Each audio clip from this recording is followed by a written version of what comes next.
Welcome back to another technical deep dive here in the debug zone. Today, we're tackling a big question and breaking it down with insights from other users. Hopefully, this clears up some misconceptions and helps you get the answer you need. So, buckle up, stay a little curious, and let's jump right in.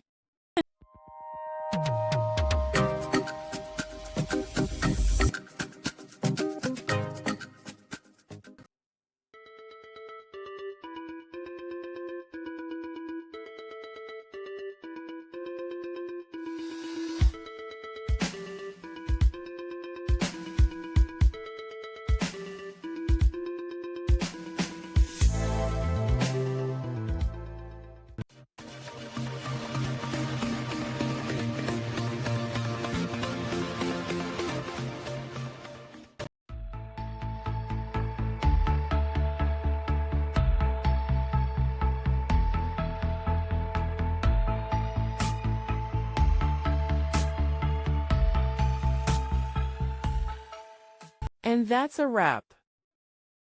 I hope you found the answer you were looking for. If you did, take a second to hit that subscribe button. It really helps out.